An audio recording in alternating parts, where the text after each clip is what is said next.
Dicken que los secretos enterrados en la infancia nunca mueren. Dormen, esperan, se esconden en los rincones más silenciosos del corazón, pero siempre regresan. A veces vuelven como una pregunta que nadie responde.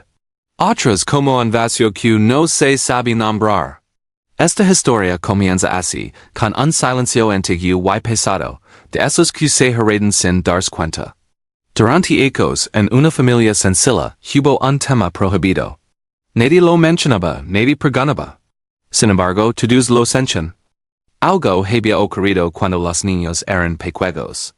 Algo relacionado con dinero, con miedo, con una decisión tomada a oscuras. No fue un accidente, tampoco fue un olvido. Fue una verdad escondida a propósito. El tiempo pasó, y como pasa siempre, la vida siguió por fuera. Trabajo, rutinas, cumplingos, cansancio. Pero por dentro, el secreto seguía respirando. Porque lo que no se habla no desaparece, se transforma. Cuidad hasta el final porque esta historia no trata solo de otros. Trata de decisiones caladas, de heridas antiguas. Y de verdades que esperan el momento exacto para salir a la luz. Además de lo que imaginas. Quizá hoy descubras por ciertos silencios de tu propia historia todavía duelen tanto en silencio. Los hermanos crecieron en un lugar donde la tierra era dura y las cosas parecen cansadas. No era un sitio malo, pero tampoco era fácil. El sol despertaba antes que ellos, y muchas noches el estómago se iba a dormir sin estar del todo lleno. Des pequeños aprendieron que el pan no cae del cielo, y que cada día había que ganarlo con las manos. El mayor salía temprano a ayudar en lo que hubiera, cargar secos, limpiar terrenos, acompañar a hombres cansados que hablaban poco. El menor los seguía con pasos cortos. Más por imitación que por fuerza. Sus juegos eran simples inventados con lo que encontraban. La risa existía, pero siempre mezclada con una preocupación que no correspondía a niños tan chicos. Los padres hacían lo que podían. Trabajaban hasta que el cuerpo no daba más. Llegaban a casa con la espalda doblada y la mirada lejos. No eran fríos. Estaban agotados. El amor estaba allí, pero cubierto de cansancio y miedo. Miedo a no alcanzar, miedo al mañana, miedo a fallar. La pobreza no los volvió malos, pero los fue apretando por dentro. Cada moneda tenía peso, cada decisión costaba. Los niños no entendían de números en de dudas, solo sentían la tensión en el aire. Mientras ellos socaban con cosas pequeñas, los adultos luchaban con problemas grandes. Y en ese contrast, entre la inocencia que espera y la dureza que empuja, comenzó a gestarse una decisión que cambiaría sus vidas para siempre, sin que ninguno de ellos pudiera imaginarlo todavía. Aquella infancia quedó marcada por silencios, por miradas que evitaban preguntas y por noches donde el futuro parecía una puerta cerrada. Nadie hablaba de esperanza, pero todos seguían caminando, porque incluso en las casas, la vida exige avanzar, aunque el corazón no comprende por qué. La decisión no llegó de golpe. Llegó despacio, como llegan las cosas que nadie quiere enfrentar. Primero fue una conversación en voz baja, luego una noche sin dormir, después un mañana veremos repetido demasiadas veces. Los adultos seguían trabajando, cocinando, fingiendo normalidad, pero por dentro algo ya se había roto. Las dudas crecían como sombra al atardecer.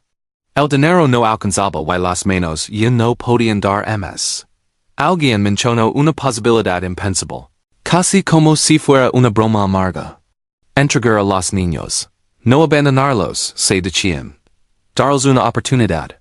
Así sonaba en palabras, aunque el corazón entendía otra cosa. Nadie gritó. Nadie celebró. No hubo maldad abierta, solo miedo. Miedo a perder la casa, miedo al hambre, miedo a que todo se derrumbara. Cada adulto se convenció de que sería temporal, de que Dios entendería, de que mañana las cosas podrían arreglarse. Pero el mañana nunca llega cuando se le necesita. El día elegido amaneció como cualquier otro.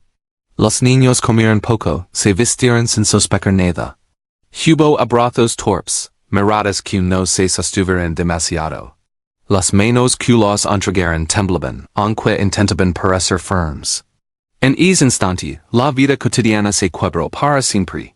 Cuando los pasos se alejaron, el silencio llenó la casa. No fu alivio lo que quedó, fu culpa. Una culpa calada, persistent. Que no gritaba pero tampoco dormías. Desde ese día, cada oración legó un peso nuevo, cada risa sonó incompleta. Los adultos siguieron adelante, porque la vida no se detiene, pero algo quedó marcado para siempre. Hay decisions que se toman creyendo que son el único camino. Decisions que permiten salvar el presente, pero hipotecan el alma. Este día, elegir no esperar más. Al dejar de decir, mañana veremos, celebran un destino que los acompañaría por ecos. Porque algunas decisions no se olvidan. Se arrastran, se cargan, y se pegan en silencio. Nadie los juzgó en ese momento, pero el tiempo solo haría letters. Porque el tiempo siempre pregunta, siempre recuerda, siempre vuelve al punto donde todo cambio. Y cuando vuelve, ya no acepta excusas ni explicaciones fáciles. Nunca. Los hermanos no entendieron lo que estaba ocurriendo. No hubo una explicación clara ni una despedida que pudiera llamarse despedida. Solo menos que los guerron con prisa y voces adultas que evitaban responder preguntas. El mayor apretó los dientes intentando parecer fuerte. El menor buscó con la mirada algo conocido, algún gesto que dijera que todo estaría bien. El camino se abrió en dos direcciones. A uno lo llevaron lejos, a una casa extraña donde le dijeron que ahora tenía que obedecer y agradecer. Al otro lo dejaron en otro lugar, con rostros distintos y palabras suaves que no lograban tapar la ausencia. A cada uno le encontraron una versión incompleta, una verdad recortada para que doliera menos, aunque terminó doliendo más. Ninguno supo del otro, ninguno pudo preguntar. Los días comenzaron a pasar como pasan cuando uno es niño y no tiene control sobre nada. Cada noche trae la misma pregunta silenciosa, ¿por qué a mí? ¿Por qué así? ¿Por qué nadie volvió? La herida del abandono no apareció de inmediato. Creció despacio, como crecen las cosas que no se atienden. Se escondió en gestos pequeños, en la dificultad para confiar, en el miedo a encargarse, en la sensación constante de no pertenecer del todo. Nadie les explicó que aquello no era culpa suya. Nadie les dijo que no habían sido vendidos por no valer. El silencio hizo su trabajo. Cada uno aprendió a sobrevivir a su manera, a no chorando el corazón. El otro cargando culpas que no le correspondían. Los recuerdos se volvieron borrosos, pero el sentimiento permaneció intacto. Porque el cuerpo olvida details, pero el alma recuerda las ausencias. Así comenzó una vida separada, construida sobre una pregunta sin respuesta. Dos caminos distintos, unidos por una herida común. Y aunque nadie lo dijo en voz alta, ambos crecieron con la misma sensación. Algo les había sido arrancado demasiado pronto, y nadie parecía dispuesto a explicarlo jamás. Con los ecos, es vacío se volvió costumbre, pero nunca dejó de doler, esperando en silencio el día en que la verdad decidiera finalmente regresar a sus vidas rotas. Durante los ecos que siguieron, la infancia quedó atrás demasiado rápido. La vida no les preguntó si estaban listos, simplemente exigió. Ambos crecieron en realidades duras, dando trabajo luego años que los sueños y la disciplina fue impuesta, no aprendida. Aprendieron a cumplir órdenes, a calar, a seguir adelante sin hacer ruido. Uno de ellos endureció el carácter. Cada amanecer lo encontraba con el seno fruncido y los puños cerrados. Trabajaba bien, cumplía, pero por dentro guardaba un resentimiento espeso. No contra una persona concreta, sino contra la vida misma. Sentía que algo le había sido robado y que nadie había pagado por eso. Ese enojo lo mantenía en paz, pero también lo aliaba de todos. El otro creció distinto, cargaba culpa. Culpa por no haber sido suficiente, por no haber merecido que lo buscaran. Se esforzaba el doble, pedía perdón incluso cuando no hacía falta. Pensaba que si hacía todo bien, quizá algún día alguien regresaría por él. Vivía tratando de compensar una ausencia que no entendía líderes. Ambos trabajaban, comían, dormían, sobrevivían, pero vivir era otra cosa. Vivir implicaba confiar, esper, sentirse digno. Y eso no lo habían aprendido. Nadie les enseñó a poner nombre a lo que dolios. Nadie les dio que las heridas no habladas no desaparecen, solo cambian de forma. La pregunta los acompañaba como una sombra. ¿Por qué nadie vino por mí? No siempre la formulaban con palabras, pero estaba allí en cada decisión, en cada relación, en cada silencio largo. A veces aparecía de noche, cuando el cansancio vallaba las defensas. Otras veces surgía en medio del trabajo, sin aviso, dando un nudo en el pecho. Con los ecos ambos entendieron algo, aunque no sabían explicarlo. Habían aprendido a resistir, no a sanar. A aguantar, no confiar. Els esfuerzo los había mantenido vivos, pero no completos. Y aunque parecen fuertes desde fuera, por dentro seguían siendo aquellos niños esperando una respuesta. Porque el tiempo puede enseñar a sobrevivir, pero solo la verdad enseña a vivir de verdad, sin miedo, sin culpas heredadas, sin preguntas eternas, sin respuesta. Seguían avanzando porque así les enseñaron paso tras paso detrás de ellos, pero en el fondo sabían que algo faltaba. No era dinero en el descanso, era sentido, era pertenencia. Era la certeza de que alguien en algún lugar todavía los recordaba y que su historia no había terminado allí en el abandono en el silencio. El encuentro no fue anunciado en el buscado. Luego como legan las cosas importantes en un día común, sin señales especiales. Fue un hombre mayor, de mirada tranquila y voz serena, alguien acostumbrado a escuchar más de lo que hablaba. No preguntó de dónde venía en el que había perdido. Solo observa como quien ve una herida antigua sin necesidad de que se la muestren. No se presentó como salvadores ni como juez. Habló poco, pero cuando lo hizo, sus palabras pesaron. No ofreció respuestas fáciles. En lugar de eso lanzó preguntas que incomodaban. Preguntas que nadie les había hecho antes. Preguntas que obligaban a mirar hacia adentro, no hacia atrás. Les preguntó qué hacían con el dolor cuando nadie los veía letters. Les preguntó por qué seguían castigados por cosas que no habían elegido. Les preguntó si de verdad querían sanar o solo aprender a aguantar mejor. Cada pregunta abre una puerta que lavaba ecos charada. El guía habló de la verdad como se habla del fuego. Dual si se toca sin cuidado, pero también limpia, ilumina y da calor. Dio que yor del pasado cansa ms que enfrentarlo.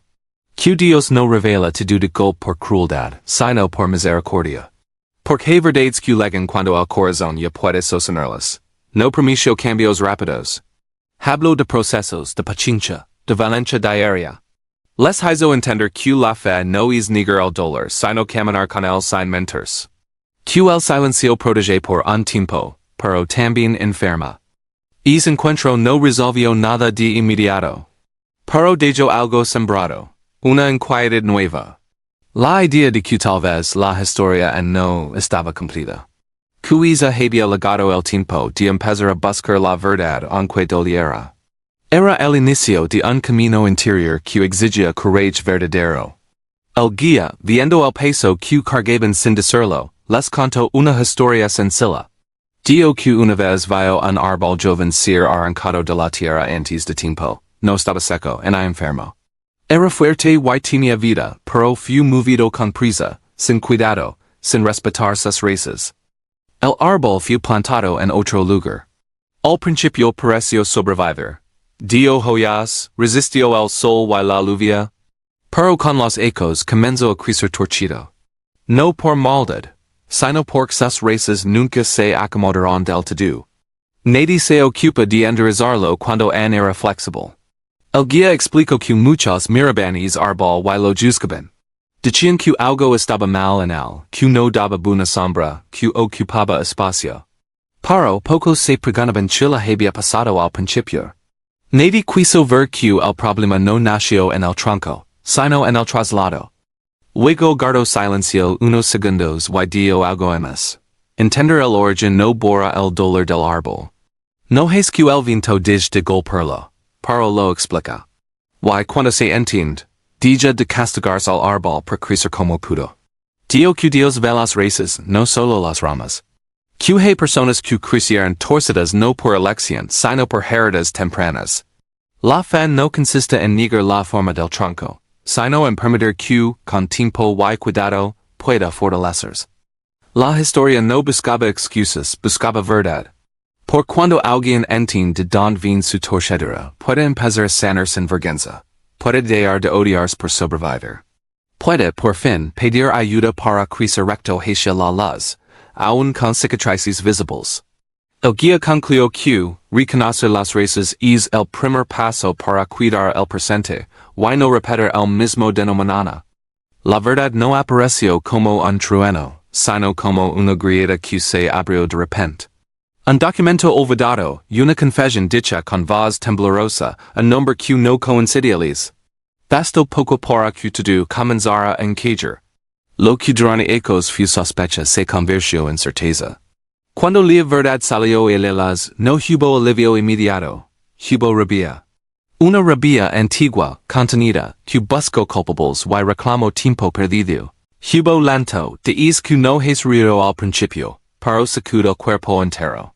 Y también hubo silencio, un silencio más pesado que el interior porque no se podía fingir. El encuentro fue tardío. Los rostros habían cambiado, las manos estaban marcadas por el trabajo y la vida. Nadie sabía bien qué decir. Las palabras parecían pequeñas frente a tantos ecos separados. La confesión cayó como una piedra. No hubo excusas elegantes, solo reconocimiento del miedo y de la decisión tomada entonces. Es momento lo cambió todo. Porque la verdad no solo explica, también exige decidir qué hacer con ella. El resentimiento pedía cuidarse. La culpa suplicaba castigo. Pero ambos sabían que si se aferraban a eso el daño continuaría pasando de mano en mano. El guía había dicho que el perdón no borra lo ocurrido, para vida que el pasado gobierna el futuro. Sin perdón, la verdad se vuelve otra cárcel. Con perdón comienza un camino difícil, pero posible. Ali frente a esa revelación, la verdad salió a la luz para poner fin al engaño, pero también para abrir una puerta. No obligaba a cruzarla. Solo mostraba lo que estaba en juego. Y en es clímax doloroso, quedó claro que sanar dolía menos que seguir fingiendo fortaleza mientras el corazón se rompía en silencio cada días. En ese instante, el pasado y el presente se miraron sin defensas. Nadie salió ileso, pero todos salieron conscientes. Dios no habló con voz audible, pero estuvo presente en la verdad dicha. Por cuando la luz entra ya no se puede volver a la oscuridad sin pagar un precio más alto. Después de eso, tal vez mientras escuchas esta historia algo se mueve dentro de ti. No es casualidad. Hay relatos que no llegan para entretener, llegan para despertar. Por eso ahora quiero hablar de ti, sin rodeos, sin máscaras, como quien se sienta frente a otro al final del dialet. ¿Cuántas verdades estás evitando? ¿Cuántas preguntas has guardado por dual hacerlas? Tal vez no fuiste vendido, pero fuiste calado, ignorado, postergado. Tal vez creces con silencios que nadie explicó y aprendiste a vivir sin preguntar, pero lo no dicho no desaparece. Secreto esperan. Pregunted hoy que estás haciendo con tu dolor. ¿Lo uses como excusa para endurecer o como punto de partida para sanar? ¿Estás sobreviviendo o viviendo? Cuando eliges la verdad, eliges libertad para tus hijos, para tu casa, para tu fe. Ese es el acto más valiente que puedes hacer hoy. No esperes permiso, porque sanar tu historia también honra a Dios y transforma generaciones. Empieza ahora, con verdad y courage. La transformación no llegó como un milagro ruidoso. Llegó en pasos pequeños, casi invisibles. Una conversación incómoda, dicha sin gritos. Un perdón que no se sintió justo pero se eligió. Una oración corta, al principio dolió más. Porque sanar no es olvidar, es recordar sin que la herida mande. Hubo días de retroceso, silencios largos, dudas. Pero ya no era vida, era proceso. Ya no era sobrevivir, era aprender a vivir con verdad, no se convirtieron en personas perfectas.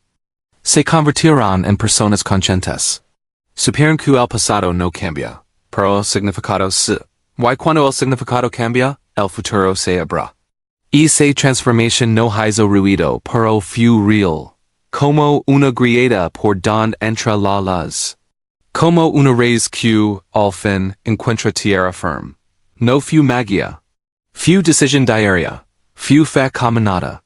Y eso, aunque pocos lo ven, lo cambia todo. Dios vio todo, incluso cuando nadie habló. Vio las noches largas, las decisiones tomadas con miedo, los silencios que parecen proteger, pero solo escondían dolor. Nada pasó desapercibido.